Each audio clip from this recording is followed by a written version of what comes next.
Hi, this is Rosa. It's good to see you again. I want to talk to you again this week about the sparks that I had last week and how those went and what sparks I had this week. So last week, first thing that I wanted to start with was the spark that I had on walking. And so I had started walking a couple weeks ago, and I was just doing a walk a day without a limit to it or without a number to it. And last week I just got the impression that I can amp it up and I can do more than I was doing. And so this week I made an attempt to do 3 miles a day, and that has gone very, very well. So at this point, I've gone 23 days with walking every day intentionally, in addition to my normal out and about every day. I've gone 11 days in a row. No. I've gone 12 days in a row over 3 miles a day. In addition to that, I've also gone 4 days over 4 miles and 3 days over 5 miles. The more I get into this, the more I'm recognizing how much I crave walking and how much I'm loving it, and how I just want to do more and more. And I'll talk a little more on that later, but it's going really well and I'm really pleased with that.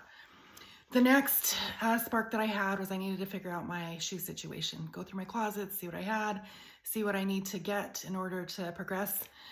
So I pulled out 8 pairs of shoes that could be walking shoes, and I went through every one of them. I'm a New Balance fan. They fit my feet well. That's usually what I buy, same size, they're real consistent. I had 5 pairs of New Balance and I had 3 pairs of other shoes that I thought I would try.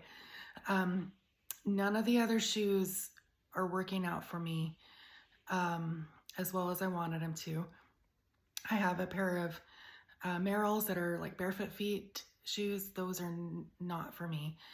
I have a pair of Kizik's. I love the bounce and the cushioning on the Kizik's, but they're too tight on my feet.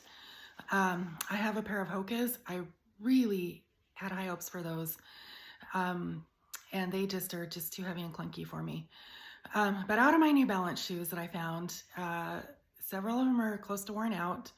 The pair that I love the most for walking is worn out. I've decided that they have become more uncomfortable than they are comfortable, so I need to switch it up. I do have another pair of walking shoes from New Balance that is working. But as much as I'm walking now, I know that I'm going to need to replace them within about a month. So I know that I need to be looking for something else. I found another pair that apparently it's more than 10 years old because it's my feet grew when I had my son 10 years ago, and this is still half a size smaller than what I'm wearing right now. So there's a little too tight right now. I have some cross trainers. Those are not at all comfortable for walking long term, but they're very good for around town and things like that. So what it boils down to is I have what I need for now, but I need to plan on getting some more because I know that I can only get about 500 miles from a pair of shoes, and I'm probably pretty close to it at this point, or I will be within about a month. So the next spark idea that I had to work on is to get to bed an hour earlier. So I was dealing with a really stressful situation that's going on in my life, still am. And what I was finding last week is even though I was dealing well, I was packing too much in my day, and both myself and my son were getting to bed an hour late. And so the spark idea I had was get to bed an hour early. I can honestly say I don't think we got to bed an hour early any night this week. But because I had that in my mind and because I was making the effort, we got to bed on time every night this week. And so every morning, pretty much every morning, I can remember waking up before my alarm. That's a really good sign. And I can also recall that my son woke up pretty cheerful and that we were able to move about our morning and get to where we needed to on time. And so I think that went pretty successfully. In addition to that, I've looked for opportunities to, like this weekend is I feel like it's the first weekend off I've had in a long time, and I have intentionally tried to sleep in a couple of days. I also took Sarah's advice and rested. I've taken a nap or two.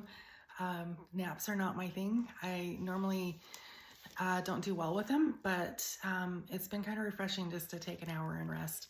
And so I have appreciated that. So that, I think that that's going pretty well. I wanted to tell you a little story that happened. So a week or two ago, I had to go grocery shopping. I had to go to Walmart because I needed some things that Safeway didn't have, and I had to take my 10-year-old son. And all three of those combined, I think I'd rather stick 1,000 needles in my eye than do any one of those. Take my son grocery shopping, go to Walmart.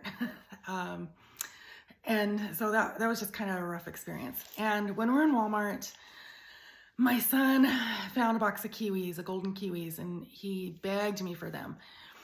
And he's not really a ambitious eater, or he has pretty bland palate, and I just didn't think that he was gonna like them. And I predicted exactly what was gonna happen if I bought those, that he would try it, and then he'd be like, I don't really like it. And I knew this was gonna happen. And I don't really love kiwi. I don't hate it, but I don't love it, so I never buy it. But I was weak. I was worn down from my situation, and I bought this box of kiwis. And as it turns out, that's exactly what happened. Is my son cut a kiwi in half, and he took I can't even tell that he took a bite, but he took a taste. And he's like, "Oh, Mom, I'm sorry. I just don't like this." Exactly as I pictured it in my mind. And so seeing that kiwi there, they're big old kiwis. They were like the size of my fist. I thought, I can't let that get wasted. It's already cut.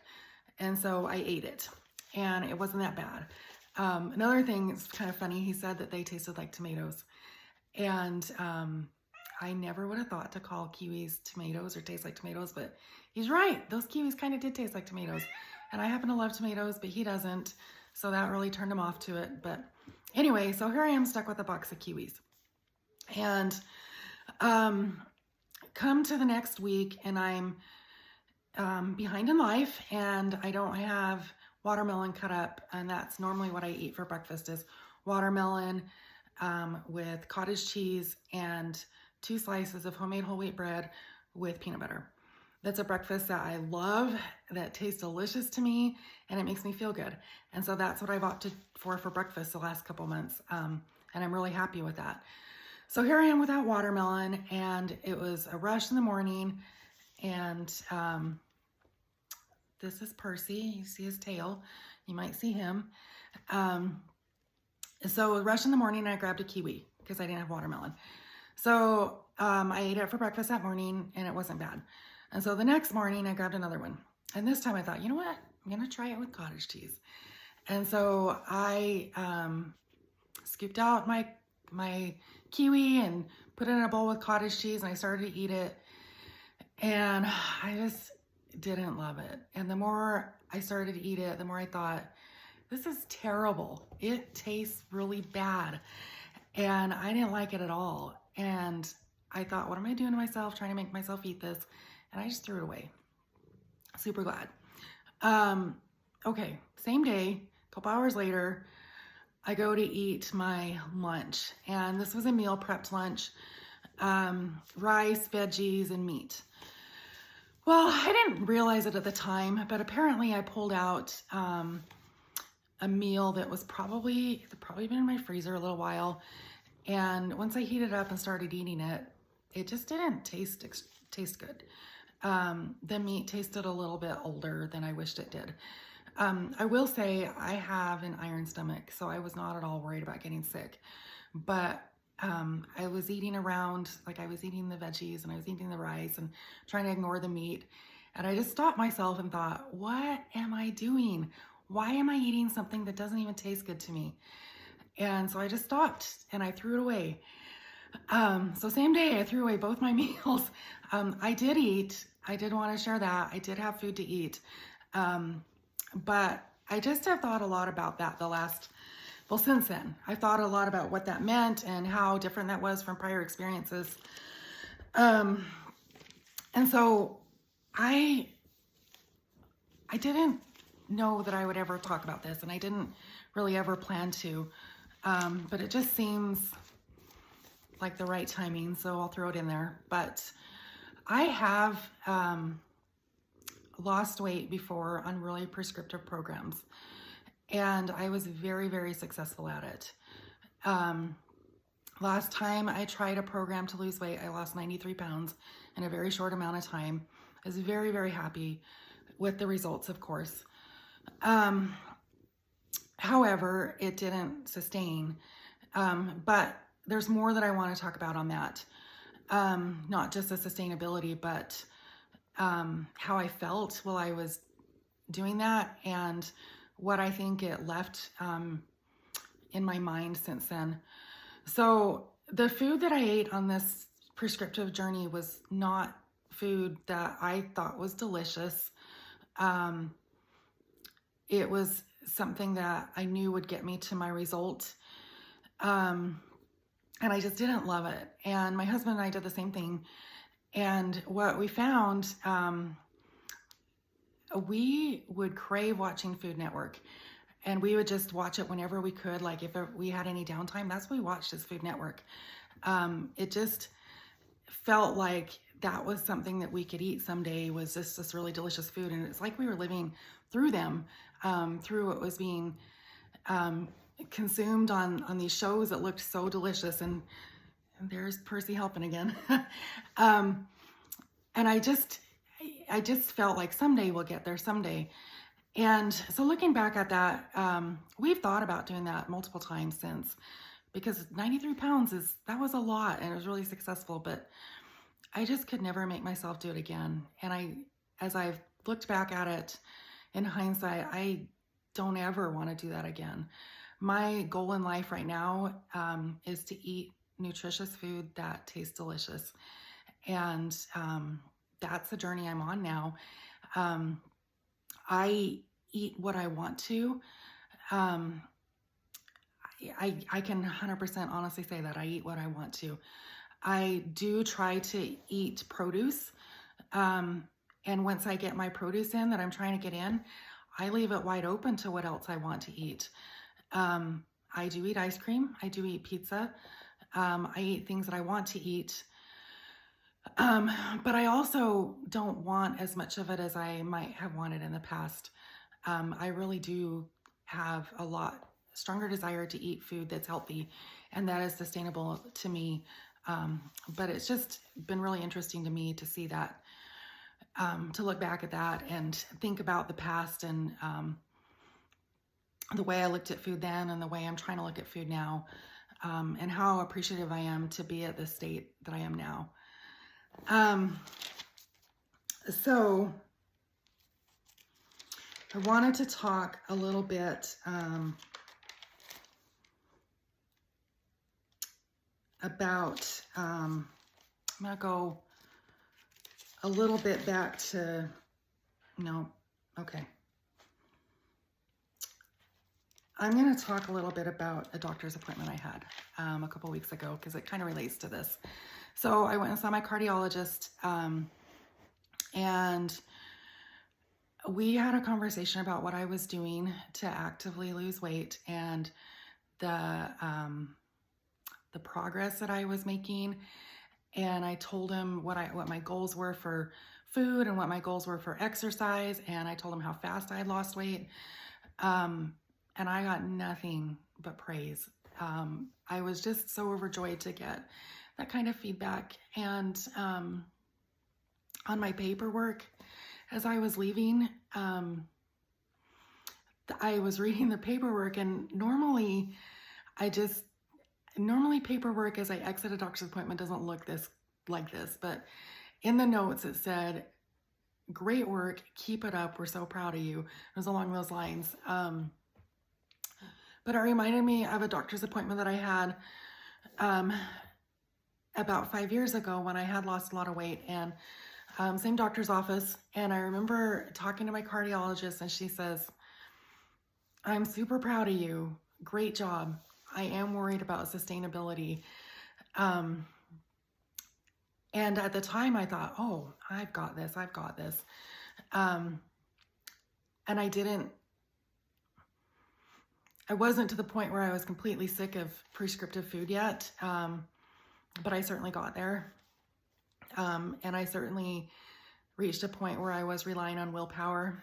And so to be at this state now, and to have the approval, like the cheering on of my doctors and my small incremental weight loss, that just meant the world to hear that. And I was just super happy about that. So I wanted to go back a little bit and talk about walking, because that has been a true joy this last couple weeks. And I'm just in awe of what that's done to me, and what I've been able to do and how it's been able to progress. So I think I mentioned that it's just something that I'm craving now. I want to do it. I want to look for opportunities to get out and walk more. And I wrote in my journal a couple nights ago, tonight I went out and walked 0.6 more miles, and I ended up walking 2 more miles. Just so absorbed in feeling my music and the breeze on my face. What I wanted to say is that I feel like I have that experience daily. And I'm just really loving it. I was also reading Diet Culture Rebel on Instagram. She said, joyful movement feels good. Move to celebrate what your body can do, not to punish it, earn, or make up for food eaten. And I just really love that. I just really love thinking about walking because I can. And that's really my why, as I've mentioned previously, is just to be able to get out and live a really active lifestyle. And I just can feel myself getting there, and I'm super excited about that. So I wanted to bring you to my spark this week. So this week, as I was out walking, listening to my music and just thoroughly enjoying it, it was one of the times when I was walking by myself. We've been walking as a family. I've been walking by myself, listening to music, all of the above. And if the weather stays where it's at right now, it's between the 50s and the 70s. I just love it. And I know it's not realistic, but gosh, I wish we could just freeze the weather. So I was out just enjoying my evening, listening to music, and this spark came to my mind. I need to be prioritizing my heart health above anything else. And if I do that, then the weight loss will come. And I just wanted to talk a little more about that. So I've been a heart patient my entire life, from the day I was born. I don't have serious complications at this point in my life. Things are largely under control, but and nowhere near as serious as a lot of people. But I have experienced heart failure. Luckily in my case it was reversible, but it was miserable. It was a miserable experience, and I don't ever want to go through that again. And the thought just occurred to me as I was out there walking and thinking about heart health and what I can do. I just was thinking about this heart has got to last me my whole life. And I intend that this whole life is a long life. That's really my intention. And I just want to, honor it. I want to, just appreciate it for the gift that it is, the gift that my body is, and the gift that my heart is. And I just want to, treat them the best that I can. So, my resting oxygen is 93%, and that's on the low side, and it's been that low for many, many years. And I don't want it to be that low, because the 93% resting means that when I do anything, I'm in the 80s, and that's not comfortable. And so I really want to do what I can to reverse that and try to improve that. And the things that I know that I can do to help that are to continue walking and do what I can to expand my lung capacity, and to continue to lose weight to be able to expand my lung capacity as well. So the last thing I wanted to bring up, so my journey, I really honestly am not on a timetable of what I'm trying to do. The last month and a half, I've actually been oscillating between the same 5 pounds here and there. And I wasn't too concerned because I can recognize where I've added, and I can recognize where I've benefited, taken away. And I just am so blessed that I'm feeling this way, that I'm feeling like I don't have a timetable, and that I can take the time to get where I want to get. But this week I saw a drop, and it's the first drop that I've seen in a month and a half, and it actually took me to a weight that I haven't seen in a year, and that made me feel so good. The next day I dropped again, and the next day, and the next day, and the next day. Anyway, 5 days in a row, if I didn't count it right, I saw a drop in my weight. I'm just absolutely thrilled to be there. But I did want to emphasize that that it's not something that I felt like I needed to help me on the journey to see this happen. I just feel like it's a blessing, and I just feel so much gratitude to be at that point. I had a friend a couple years ago. I read a post that she posted, and she was talking about running, and she made the comment that the more she runs, the more she loves her body. And I'm not a runner. I never have been. I don't know if I ever will be. But I'm recognizing that in this journey, the more I support my healthy body, the more I love it, and the more I'm grateful for what it's done for me and the gift that it is. Thank you all. I love you guys.